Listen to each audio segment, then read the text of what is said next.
Hello everyone, this is Swati Jain, your new English teacher. As just because of lockdown, we all are studying through WhatsApp and doing studies online. You all are getting PDFs, videos, worksheets, and I think you all are trying them there at your home too. And teachers are sending you the solutions also, so it's a request to check all your answers through the solutions. In English grammar, last week we have started with the chapter subject and predicate. This particular chapter you people have gone through in the previous classes too. So you might be aware about the concept. But just to revise you this chapter, I again would start with subject and predicate. What is a subject and what is a predicate?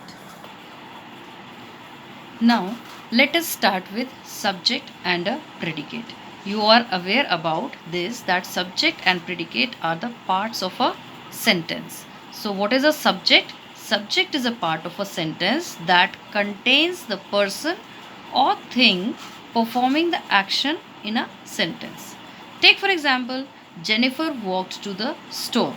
You all are aware that sentence is having three things in it: subject, verb and object. Without these three, sentence cannot be complete.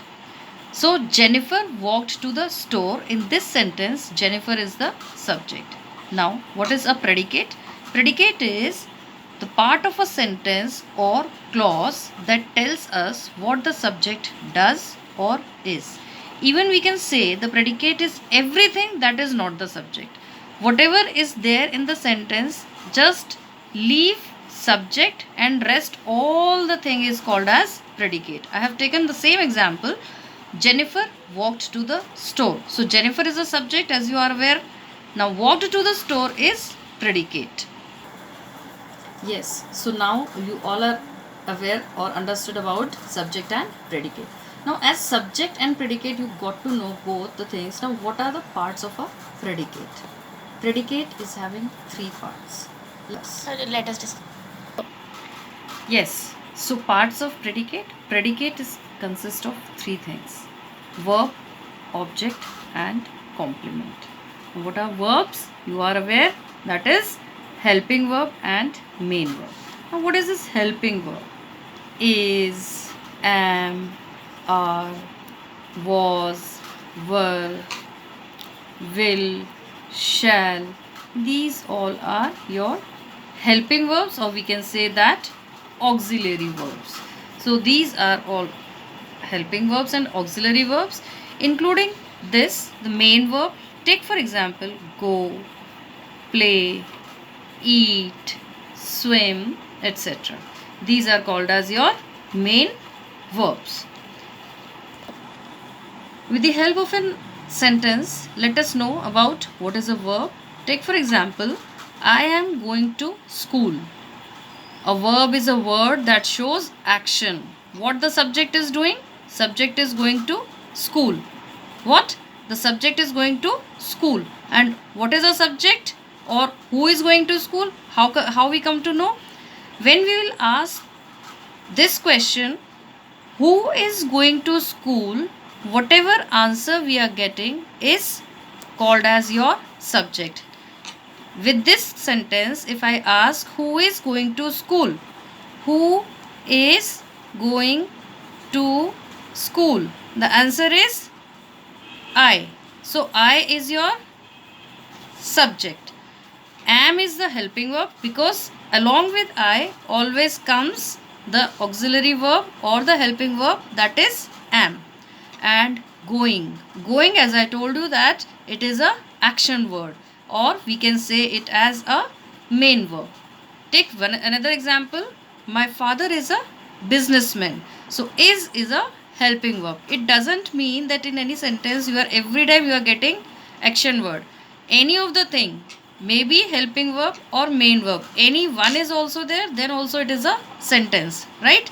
So my father is a businessman, is a helping verb, and my father is subject. Okay, now the second part of the predicate, which is called as object. What? Object. Object is of two types, direct object and indirect object. Direct object is always non-living thing. In a sentence, whatever is your non-living thing is the direct object, and indirect object is your living thing. Just let us understand with this sentence. My teacher teaches me English. My teacher, what is this my teacher? Who teaches English? My teacher. So my teacher is your subject. Teaches me English. English is your direct object. What the teacher is doing? So this is direct object. Got it? Answer is she is teaching or he is teaching English, right? So this is your direct object. And to whom the teacher is teaching English? That is me. It means indirect object. So in a sentence, when you can find direct object is always living thing, and indirect object, it is always, sorry, direct object is always non-living thing and indirect object is always living thing. My teacher teaches me English. Here in this sentence, my teacher is subject, teaches is your verb, me is your indirect object, and English is your direct object. And the third part of the predicate is called as complement. What is this complement? In grammar, a complement is a word, phrase, or clause that is necessary to complete, I am repeating it again, that is necessary to complete the meaning of a given expression. It is having two parts, subject complement and an object complement. As I told you, complement is having two parts, subject complement and object complement. Here we will study about what is a subject complement. An adjective or a noun that renames or defines in some way the subject. For example, Joe is a lover of apples. Even follows a linking verb which links it to its subject. Joe is what? Subject, right? And lover is what? It is actually an adjective of apples, right? So this is called as what? Adjective of a subject. Adjective used for a subject. So this is what is a subject complement. An adjective or a noun that renames or defines in some way to the subject and follows a linking verb. This is the linking verb which is followed by a subject complement to its subject is called as a subject complement. Now with the next part of the complement, that is called as object complement. What is this object complement? An adjective, a noun or a phrase that renames or defines in some way the object of the transitive verb, not to the subject. For example, how you will understand this thing? I found the guard. Can we say that this particular sentence is a complete sentence? I found the guard. Yes.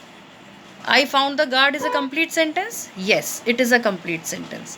What the guard object is doing here, this is subject, this is verb, and this is object. Means in this particular subject we found that the guard is doing something. What the guard is doing? The guard is sleeping in the barn. So object is, this is what is object complement. We are telling something about object more. We are complementing. So I found the guard sleeping in the barn. Take another example. We all consider her unworthy of the position. We all consider her. Again, this is a complete sentence, isn't it? We all consider her.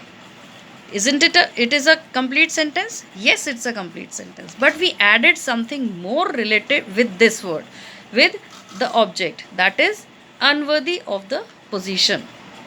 Unworthy of the position. So this particular thing is object complement.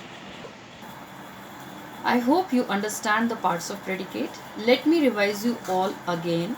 Sentence is having two parts, subject and predicate.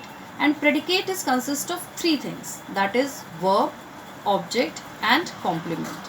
Verb you all are aware that are of two types, helping verb and main verb. Object are of two types in a predicate, that is direct object and indirect object, to which I told you direct objects related to non-living things and indirect objects related to living things. Then I come to I discussed with you with complement, that is subject complement and object complement. Subject complement, which is telling you more about the noun or the subject, which qualifies noun, and which were telling the word which is telling you more about the subject, that is subject complement. And in object complement, it is telling you more about the object, what the object has done. So I think it is all clear to all of you that what are the various parts of predicate. Thank you. I hope this video will help you in your further studies. Thank you so much.